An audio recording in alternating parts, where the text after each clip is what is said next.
Le séjour à l'hôpital de Pierre Palmade devrait prendre fin ce lundi 24 avril, plus de 2 mois après le grave accident de la route qu'il a provoqué à Villiers-en-Bière, en Seine-et-Marne.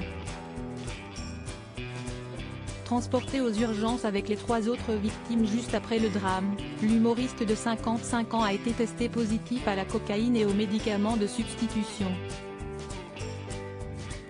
D'après ce qu'ont indiqué plusieurs médias, l'artiste faisait la fête depuis plusieurs jours sous l'emprise de stupéfiants dans sa maison de Sély-en-Bière.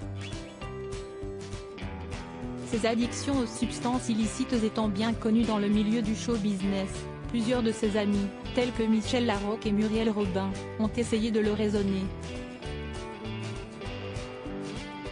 C'est aussi le cas de Christophe de Chavannes, d'après ce qu'il a confié à Society le 14 avril dernier.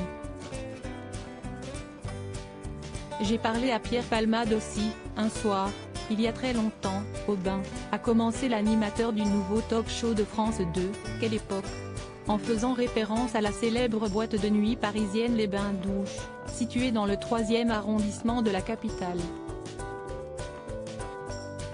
L'ancien présentateur de La Roue de la Fortune n'a pas précisé l'année durant laquelle cette conversation a eu lieu. T'es en train de te foutre en l'air. Parce que tu as du talent, a-t-il sermonné, inquiet de voir la star de l'humour se perdre dans les soirées chemsex et la dépendance à la drogue. Plus tard, il m'a appelé pour me dire qu'il avait tout arrêté, que c'était grâce à moi. J'ai répondu, merci, pourvu que ça dure. Et ça n'a pas duré, a tristement conclu l'acolyte de Léa Salamé. Supérieur à Pierre Palmade, François Cluzet, Benoît Magimel.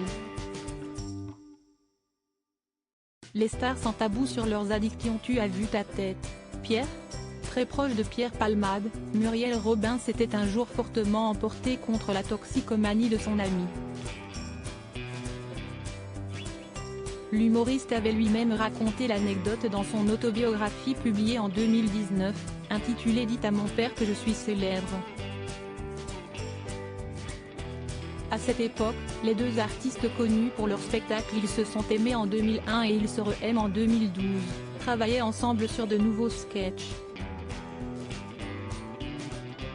On est censé se retrouver 2 ou 3 fois par semaine pour travailler, mais j'annule de plus en plus souvent nos rendez-vous, expliquait l'auteur du livre, en reconnaissant que lorsqu'il est présent, il est bon à rien et ressemble à un fantôme pendant ses redescentes.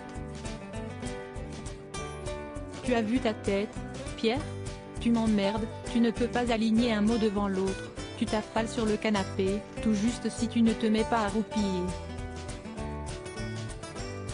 On a du boulot, et toi, tu couves, avait reproché, excédé, la femme d'Anne Le Nen. Loin de laisser son ami partir à la dérive, Muriel Robin avait pris le taureau par les cornes. Plus de temps pour que tu me sortes des idées à la con, ça ne m'intéresse pas. Va te laver. Le corps, l'esprit, les neurones. Tout. Et après, tu reviens. Crédit photo, Luc Castel.